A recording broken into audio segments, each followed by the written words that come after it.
আসসালামু আলাইকুম এভরিওয়ান, স্বাগতম সবাইকে। এখন আমরা আলোচনা করব এসএসসি উচ্চতর গণিতের তৃতীয় অধ্যায়টা নিয়ে। তো এই অধ্যায়টার নাম হচ্ছে জ্যামিতি। তো এখন এই জ্যামিতির আমরা উপপাদ্য পাস করব, যেটা হচ্ছে অ্যাপোলোনিয়াসের উপপাদ্য। এবং অ্যাপোলোনিয়াসের উপপাদ্যের মাধ্যমে ত্রিভুজের বাহু আর মধ্যমার মধ্যে সম্পর্ক নির্ণয় করব। ওকে, তো চলো আমরা শুরু করি। দেখো অ্যাপোলোনিয়াসের উপপাদ্যটা কি। কোন ত্রিভুজের ত্রিভুজের যে কোনো দুইটা বাহুর উপর অঙ্কিত বর্গক্ষেত্র দ্বয়ের ক্ষেত্রফলের সমষ্টি তৃতীয় বাহুর উপর তৃতীয় বাহুর অর্ধেকের উপর অঙ্কিত বর্গক্ষেত্রের ক্ষেত্রফল এবং ওই বাহুর সমদ্বিখণ্ডক মধ্যমার উপর অঙ্কিত বর্গক্ষেত্রের ক্ষেত্রফলের সমষ্টির দ্বিগুণ হবে। এটা পড়ে কিছুই তেমন বোঝা যায় না, তো চলো আমরা বোঝার চেষ্টা করি। দেখো তাহলে একটা ত্রিভুজ হবে যে কোনো, ভালো কথা। তো তুমি প্রথমে একটা ত্রিভুজ এঁকে নাও।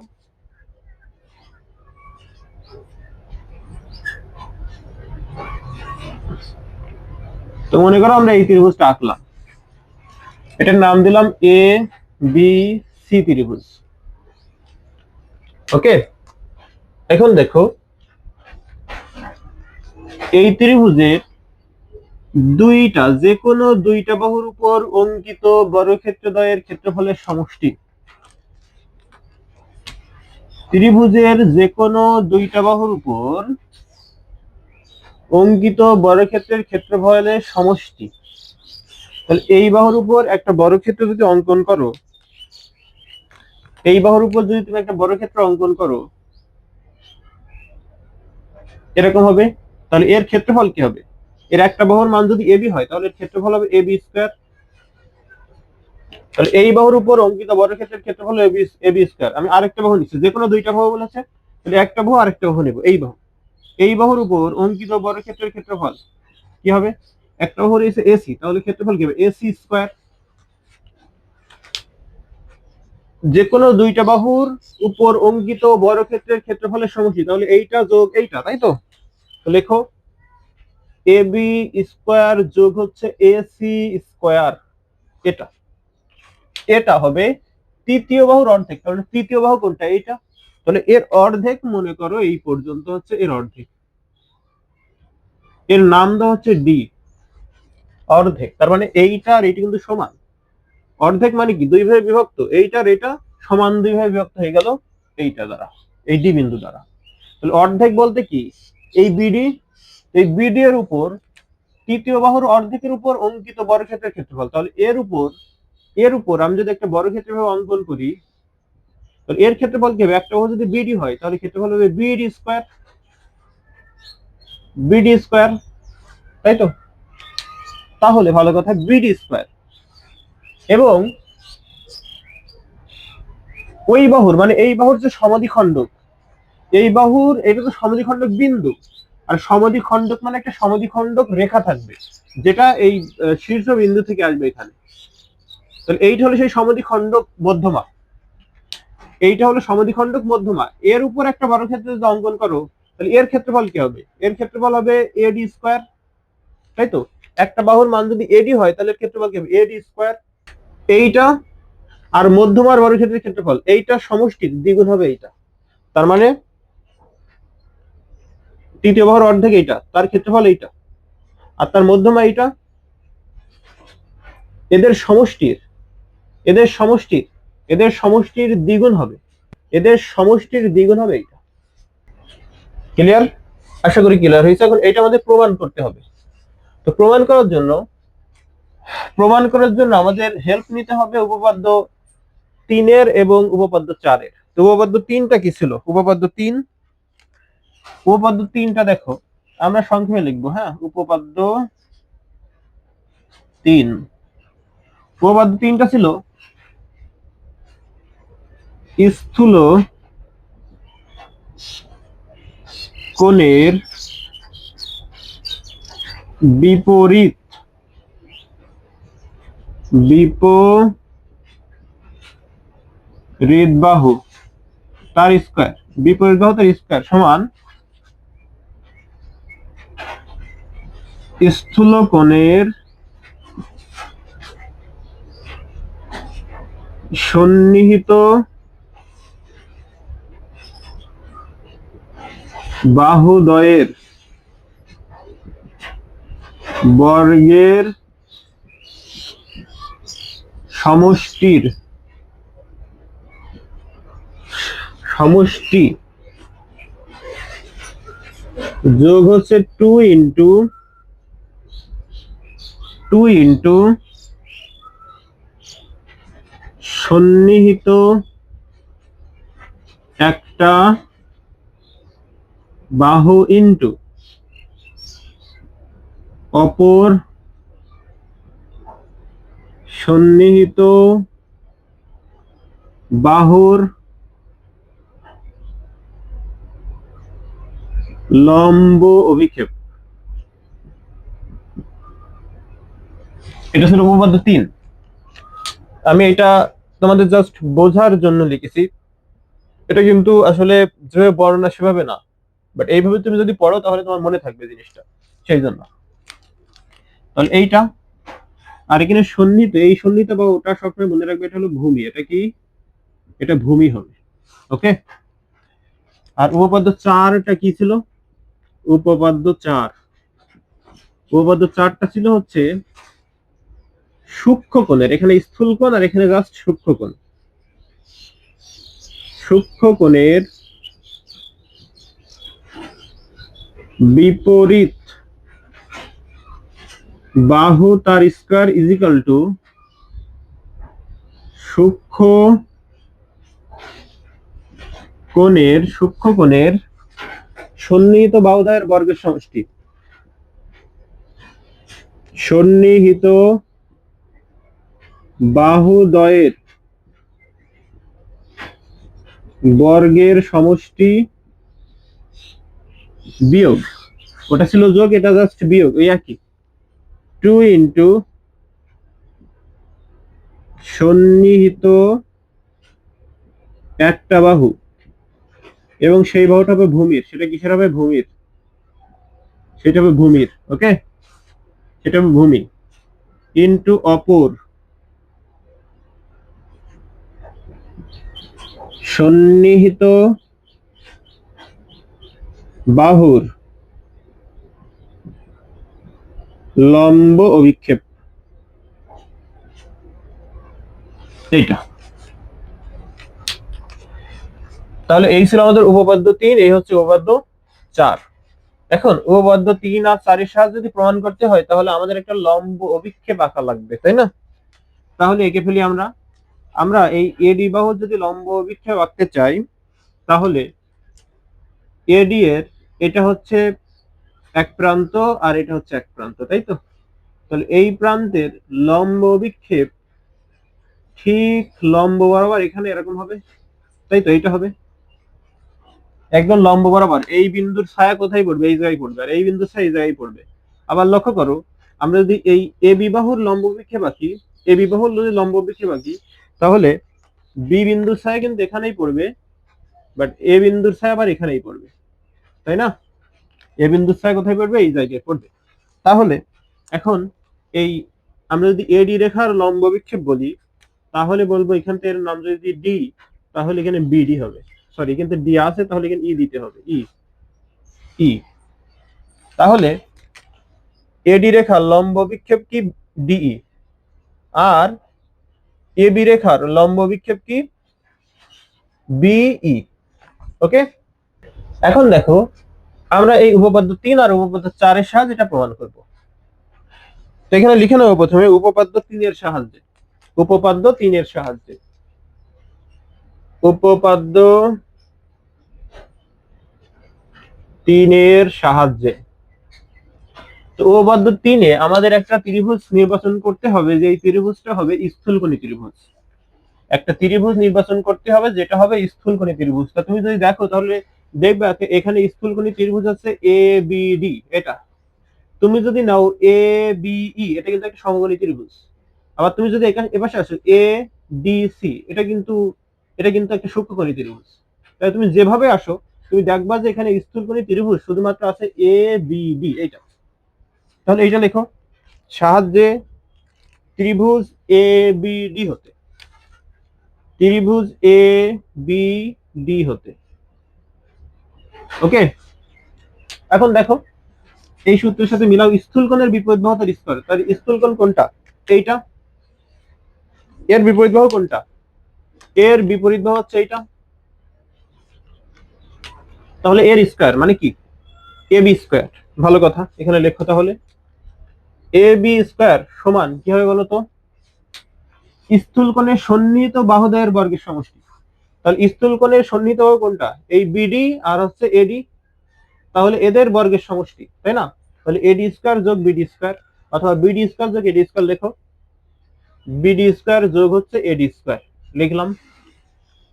দেন প্লাস 2 ইন্টু, তাহলে লেখো 2 ইন্টু সন্নিহিত একটা বাহু, সেটা কি হবে? ভূমি।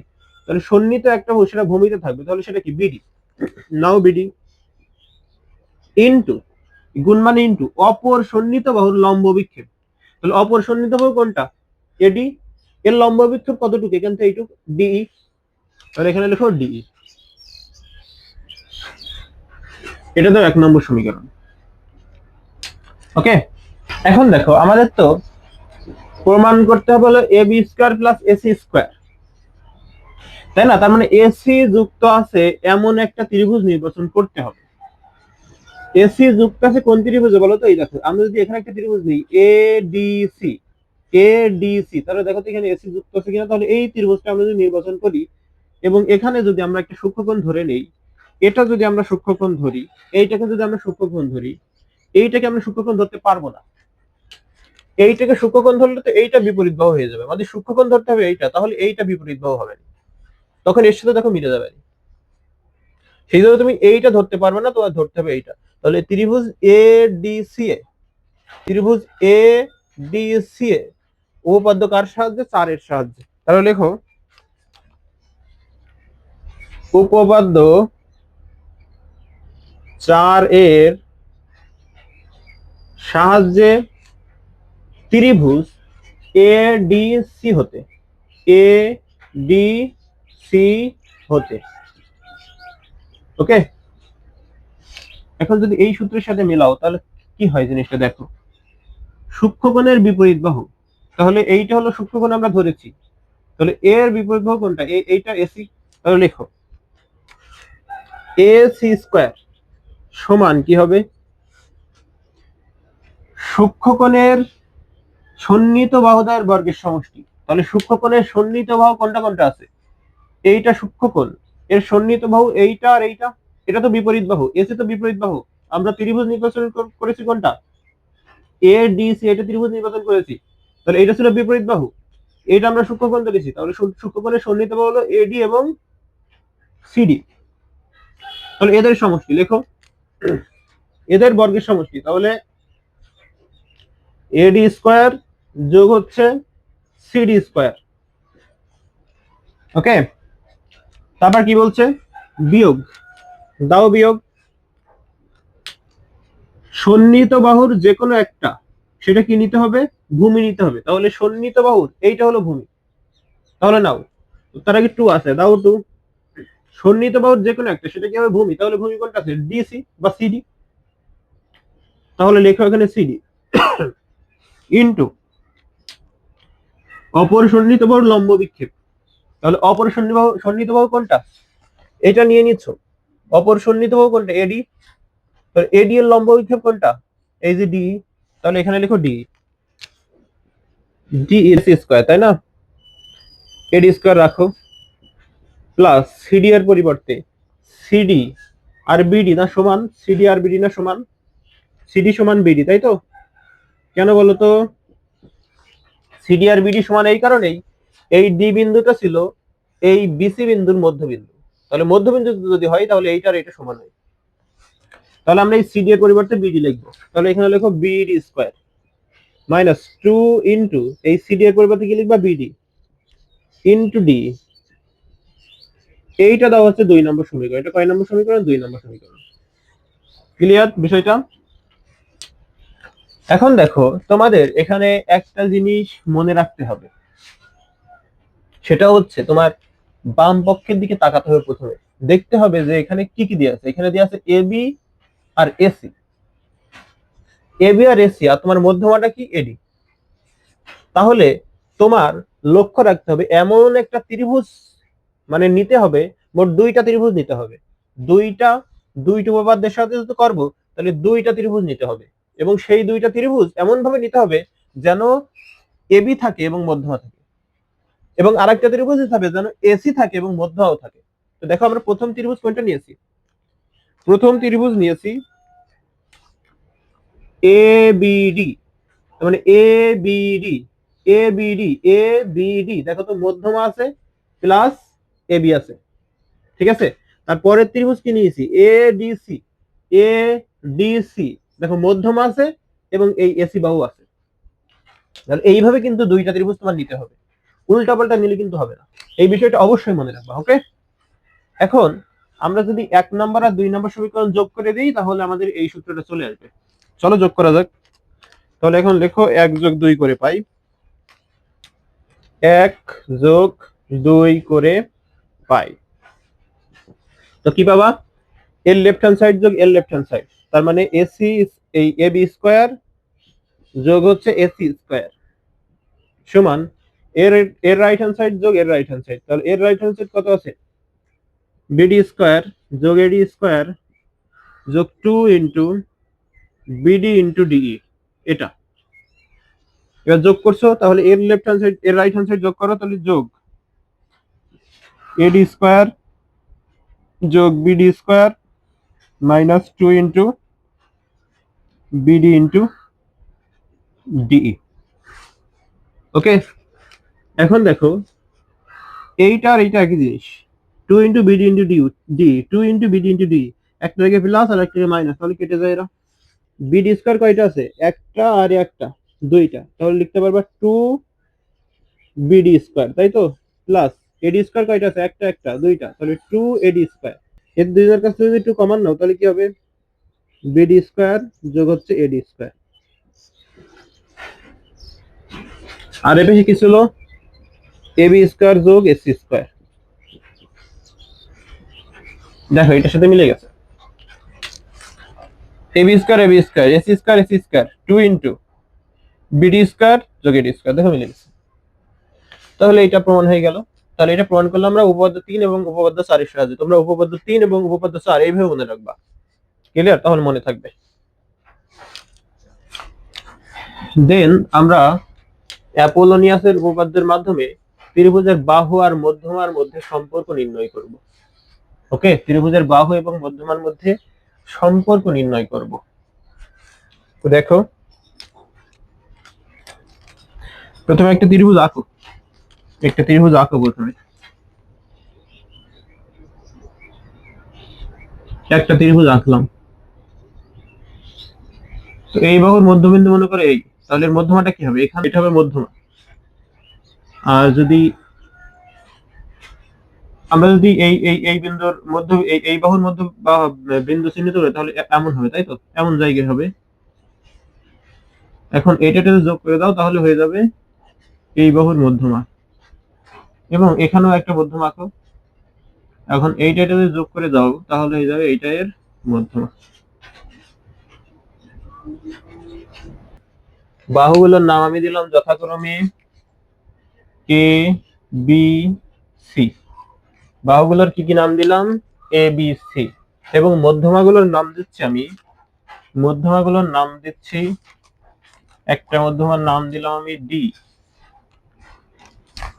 এই মধ্যমার নাম দিলাম আমি ডি, এই মধ্যমার নাম দিলাম আমি ই, আর এই মধ্যমার নাম দিলাম আমি এফ। এখন আমরা এই অ্যাপোলোনিয়াসের উপপাদ্যটা মনে রাখার সহজ একটা ট্রিক্স দেখি। সেই ট্রিক্সটা হচ্ছে আমরা যদি এই ত্রিভুজটাই আলাদাভাবে আঁকি, এটা ছিল এ বি সি, তাই না, এই বাহুর নাম কি দিয়েছি এ দিয়েছি, এই বাহুর নাম দিয়েছি বি, আর এই বাহুর নাম দিয়েছি সি। ভালো কথা। এখন এই মধ্যমা, যে ডি মধ্যমাটা আমরা আঁকি এখান থেকে, এটা ডি মধ্যমা, এটা কি মধ্যমা ডি মধ্যমা, লিখতে পারবা এবি স্কয়ার যোগ এসি স্কয়ার, মধ্যমার দুই পাশের দুই বাহু তার স্কোয়ার, ঠিক আছে, সমান সমান 2 * মধ্যমার স্কোয়ার মানে এসি স্কোয়ার যোগ অর্ধেক মানে যেই বাহুটা বাকি আছে, বাহু বাকি কোন বাহু আছে, এই বাহু আছে, তাহলে এই বাহুর অর্ধেক, তাহলে এই বাহুর অর্ধেক কি তুমি এতটুকু নিতে পারো, এতটুকু নিতে পারো, আমি এতটুকু নিচ্ছি, অর্থাৎ বিই তার স্কোয়ার, এটাই। তাহলে মনে রাখার সহজ ট্রিক্স কি, মধ্যমার দুই পাশের দুটোর স্কোয়ার সমান, মধ্যমার দুই পাশের দুইটার স্কোয়ার সমান 2 * মধ্যমার স্কোয়ার যোগ যেই বাহুটা বাকি ছিল তার অর্ধেক তার স্কোয়ার।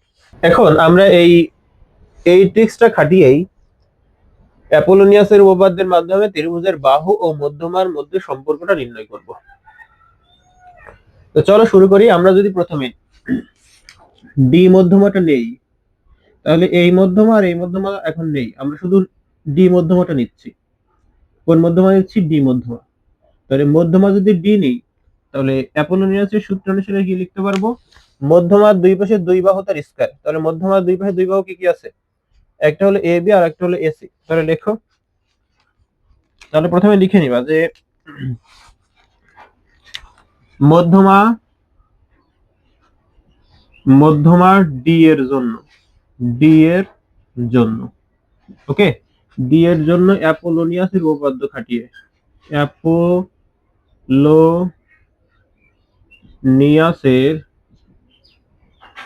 উপপাদ্য খাটিয়ে, তাহলে এই উপপাদ্য খাটিয়ে তুমি কি পাবা, মধ্যমার দুই পাশের দুই বাহু তার স্কয়ার, অর্থাৎ এ বি স্কয়ার যোগ এসি স্কয়ার, লেখো এ বি স্কয়ার যোগ এসি স্কয়ার সমান কি লিখতে পারবা, 2 * মধ্যমা তার স্কয়ার মানে এসি তার স্কয়ার যোগ হচ্ছে অপর যে বাহুটা বাকি ছিল, কোন বাহু বাকি ছিল, বিসি বাহু বাকি ছিল, তাহলে বিসি বাহুর অর্ধেক, এখানে একটা নাম দাও, এর নাম দাও ই, ঠিক আছে, তাহলে বিই তার স্কয়ার, বিই তার স্কয়ার এটা। এখন তুমি মান যদি বসাও, এ বি এর মান কত, এ, তাহলে লেখো এখানে এ স্কয়ার যোগ এটা এটা এ না তো, এটা বি ধরতে হবে, তাহলে বি তার square is equal to 2 * AC মানে কত, এসি এসি মানে এই যে ডি, ডি স্কয়ার যোগ বিই মানে কত বলো তো, বি মানে এই বাহুটা তুমি কি ধরেছো, সি, তাহলে সি এর অর্ধেক, এই টোটালটা হচ্ছে সি, তাহলে এখান থেকে এতটুকু কত, এখান থেকে এতটুকু হলো সি বাই 2, তাহলে এখানে কি লিখবা, সি ভাগ 2 তার হোল স্কয়ার, তাই তো। এখন দেখো 2 * ডি স্কয়ার যোগ সি স্কয়ার বাই 2 এর স্কয়ার করলে 4, সি এর যদি স্কয়ার করলে তো সি স্কয়ার আর 2 এর স্কয়ার করলে 4। এখন তুমি যদি গুণ করে দাও, এই পাশে যা ছিল তাই, অর্থাৎ a square plus B square আর 2 এর সাথে যদি গুণ করে দাও, তাহলে কি হবে বলো তো, 2d স্কয়ার প্লাস এ প্লাস 2 এর সাথে সি স্কয়ার ভাগ 4 যদি গুণ করো, তাহলে 2 * সি স্কয়ার ভাগ হচ্ছে 4, এখন কাটাকাটি করা যায় 2 হয়, তাই তো। তাহলে এখানে লেখা যায় 2d square plus C square ভাগ 2, সি স্কয়ার ভাগ হচ্ছে 2, এপাশে কি a square plus B square, B square. এখন আমরা মধ্যমাকে আলাদা করব আর বাহুগুলোকে একপাশে করব। এখানে মধ্যমা কোনটা বলো তো, মধ্যমা হচ্ছে ডি, কেন দেখো, এই দেখো মধ্যমা ডি, আর বাহু কি এ বি আর সি, তাহলে মধ্যমা আর বাহু এদেরকে আমরা আলাদা করব। তাহলে কিভাবে করব দেখো, এটাকে আমরা একপাশে করব, তার জন্য আমাদের সাইডটা চেঞ্জ করতে হবে প্রথমে, তাহলে করো, তাহলে এই সাইডকে এই সাইডে নিয়ে এসো আর এই সাইডকে এই সাইডে পাঠাও, তাহলে হবে 2d স্কয়ার যোগ সি স্কয়ার ভাগ 2 is equal to a square যোগ হচ্ছে b স্কয়ার, এমন হবে, তাই তো। এখন 2d স্কয়ার কে পাশে রাখো, তাহলে 2d square is equal to লেখা যাবে a স্কয়ার যোগ b স্কয়ার, আর এই প্লাস c স্কয়ার ভাগ 2 এ পাশে গেলে মাইনাস c স্কয়ার ভাগ 2, এমন হবে। এখানে 2d স্কয়ার ছিল থাকলো, আর যদি লসও করো তাহলে 2 হবে, তাই তো। এখন এখানে হবে কি 2a স্কয়ার প্লাস এখানে কি হবে 2b স্কয়ার, এখানে কি হবে c স্কয়ার, তাই তো, লসও করেছে জাস্ট। এখন এই 2 আসে এই পাশে গুণ আকারে d এর সাথে, যখন ওই পাশে যাবে তখন এই 4 এর সাথে এই 2 এর সাথে ভাগ হয়ে, মানে এদের সাথে ভাগ হয়ে যাবে।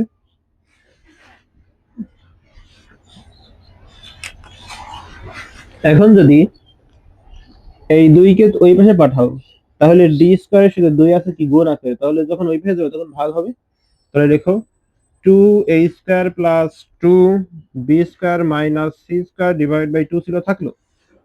ওকে, এ পাশে তো d², আর এই 2 কে তুমি এই পাশে পাঠাচ্ছ, তাহলে এ আছে এই পাশে কি আকারে, গুণ আকারে, এই পাশে যখন যাবে তখন হবে ভাগ, তাহলে ভাগ 2, তাই তো।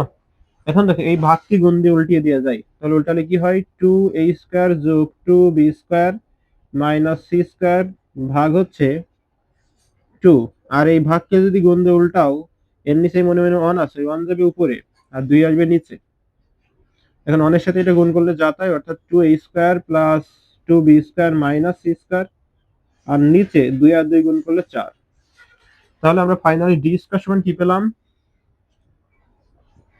d² সমান আমরা পেলাম এটা। এটা 1 নম্বর সমীকরণ। ওকে, জায়গা নেই বলে এটা মুছে দিতে হবে, মুছে দিই।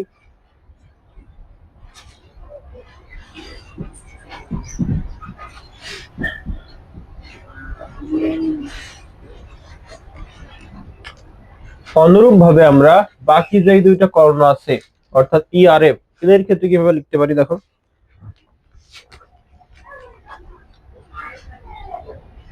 অনুরূপ ভাবে, অনুরূপ ভাবে ই এবং এফ মধ্যমার জন্য, মধ্যমার জন্য কার সূত্র, কার উপপাদ্য খাটিয়ে, অ্যাপোলোনিয়াসের উপপাদ্য খাটিয়ে। ঠিক আছে, এখানে যদি লক্ষ্য করো তাহলে দেখবা মধ্যমাটা যেই বাহুর উপরে ছিল, মধ্যমাটা যেই বাহুর উপরে ছিল, কোন বাহুর উপরে ছিল, সি বাহুর উপরে, তাই এখানে হচ্ছে মাইনাস c²। এবারে যদি মধ্যমাটা এই যে এই বাহুর উপরে হয়, অর্থাৎ এ বি বাহুর উপরে বা এ বাহুর উপরে হয়, তাহলে এখানে হবে কি, মাইনাস a² হবে। তাহলে a² বাদে বাকি যে দুইটা আছে, a² বাদে আর কি কি আছে, b² c², সেই দুইটা যোগ হবে। বুঝতে পেরেছি? ধরো এই মধ্যমাটা, ডি মধ্যমাটা বিসি বাহুর উপরে ছিল, বি এই যে ডি মধ্যমাটা কার উপরে ছিল, বিসি বাহুর উপরে ছিল, তাই হয়েছে মাইনাস c²। আর বাকি দুইটা যে বাহু a² এ আর বি, সেই দুইটা কিন্তু যোগ আকারে আছে, এবং তারা 2a² প্লাস 2b² এভাবে। ই কর্ণের ক্ষেত্রে লিখতে পারবো e², এখানে যেমন d² লিখেছি, এখানে লিখবো e² সমান, এই ই কর্ণটা কার উপরে, এর উপরে, তাহলে এখানে হবে মাইনাস a²। ভালো কথা, তাহলে বাহু আর কয়টা বাকি, এখন দুইটা বাহু বাকি, সেই দুইটা বাহু, বাহু তো এ বি আর সি, তাই না, এ এর আগে মাইনাস হয়ে গেছে, বাকি দুইটা যে বাহু আছে সেই দুইটা যোগ হয়ে যাবে এবং তাদের আগে একটা 2 থাকবে, তাহলে 2b² যোগ 2c² এমন হবে, আর নিচে কত 4ই, এই যে এর সাথে এর অনুরূপ হবে। তাহলে এটা হচ্ছে 2 নম্বর সমীকরণ। ঠিক আছে, এবং f² সমান কি লিখতে পারবো, এফ, এফ যে মধ্যমা সেটা কোন বাহুর উপরে, বি বাহুর উপরে, তাহলে বি এর আগে মাইনাস, তাহলে কিন্তু লিখবো প্রথমে মাইনাস b², তাহলে বি চলে গেল, বাকি থাকলে কোন কোন বাহু, এ বাহু আর সি বাহু, তাহলে হবে 2a² যোগ 2c², এখানে কি হবে 2a² যোগ হচ্ছে 2c², আর নিচে কত 4। এটা হলো 3 নম্বর সমীকরণ। ওকে, এখন 1 2 আর 3 যোগ করে দাও, দিলে কি হবে, 1 যোগ 2 যোগ 3 করে পাই কি পাবো, এর লেফট হ্যান্ড সাইড যোগ এর লেফট হ্যান্ড সাইড যোগ এর লেফট হ্যান্ড সাইড, তার মানে d² যোগ e² যোগ f²। ওকে, সমান সমান এর রাইট হ্যান্ড সাইড যোগ এর রাইট হ্যান্ড সাইড যোগ এর রাইট হ্যান্ড সাইড, তাহলে ওর রাইট হ্যান্ড সাইড কত আছে, 2a² plus 2b² minus 2c², এমন, সরি শুধু c², নিচে হচ্ছে 4 প্লাস এর রাইট হ্যান্ড সাইড কত আছে, 2b² plus 2c² minus a², নিচে হচ্ছে 4 প্লাস রাইট হ্যান্ড সাইড, এর রাইট হ্যান্ড সাইড কত আছে, 2a² plus 2c² minus b², নিচে কত 4, এমন। লসাগু যদি করো তাহলে লসাগু কত হবে বলো তো, 4 হবে, সবার হর একই, তার মানে সবার হর যদি একই হয় লসাগু সেটাই হয়, তাহলে 4 আছে লসাগু। এখন 4 কে 4 দ্বারা ভাগ করলে 1, একের সাথে যদি এই লব গুণ করো যা তাই হবে, তাহলে কি হবে 2a square plus 2b square minus c square গেল, মাঝখানে প্লাস এসে দিলাম, এই 4 কে আবার এই 4 দ্বারা ভাগ করলে 1, একের সাথে আবার এইটা গুণ করলে যা তাই, অর্থাৎ 2b স্কয়ার যোগ 2c square minus a square, এইটাও সেম, প্লাস 4 কে 4 দ্বারা ভাগ করলে 1, একের সাথে এটা গুণ করলে এটাই, অর্থাৎ 2a square plus 2c square minus b square, এমন হবে, তাই না? এখন দেখো একটু যোগ বিয়োগ করা যায় কি, দেখো দেখো আমরা এই স্কয়ারের কাজ আগে করছি, এর আগে যোগ আছে, তাহলে এই দুটো যোগ করে এইটা বাদ দিয়ে দিতে হবে, তাহলে কত হবে 2 আর 2 4, 4 থেকে 1 বাদ দিলে কত হয় 3, তাহলে লেখো 3a স্কয়ার, 3a স্কয়ার, দুইটা বি স্কয়ার দুইটা বি স্কয়ার, চারটা বি স্কয়ার হয়, তার থেকে একটা বি স্কয়ার বাদ দিলে প্লাস 3b স্কয়ার হয়, তাই না? সি এর ক্ষেত্রে রাখি, দুইটা সি স্কয়ার দুইটা সি স্কয়ার চারটা সি স্কয়ার, চারটা সি স্কয়ার থেকে একটা সি স্কয়ার বাদ, মানে তিনটা সি স্কয়ার, ওকে, ভাগ হচ্ছে 4, তাহলে এই পাশে কি ছিল বলতো, ডি স্কয়ার যোগ ই স্কয়ার যোগ এফ স্কয়ার, এটাও তাই, ডি স্কয়ার যোগ ই স্কয়ার যোগ এফ স্কয়ার। এখন এই 4 এই পাশে গুণ ভাগ আকারে আছে, যখন এই পাশে আসবে তখন এদের সাথে গুণ হবে, তাহলে এখানে লেখা যাবে 4 into D square plus E square plus F square, তাই তো? আর এদের কাছ থেকে 3 কমন যায়, তাহলে 3 যদি কমন নাও, এখানে থাকে a স্কয়ার যোগ b স্কয়ার যোগ c স্কয়ার। এটাই হচ্ছে আমাদের কোন একটা ত্রিভুজের বাহু আর মধ্যমাদের মধ্যে সম্পর্ক, এটাই কি বাহু আর মধ্যমাদের ভিতরে সম্পর্ক। এখান থেকে আমরা একটা লাইন লিখতে পারি, সেটা কেমন, মধ্যমাত্রয়ের বর্গের সমষ্টির 4 গুণ হবে হচ্ছে বাহুত্রয়ের বর্গের সমষ্টির 3 গুণের সমান, এটা আমরা লিখতে পারি। তাহলে লেখো, লেখো হচ্ছে মধ্যমা কোন ত্রিভুজের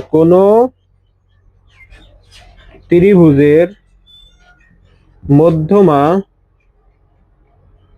ত্রয়ের বর্গের সমষ্টির 4 গুণ হবে 4 গুণ বাহুত্রয়ের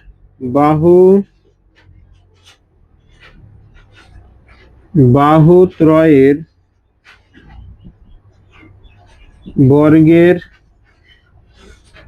সমষ্টির 3 গুণ, ঠিক আছে?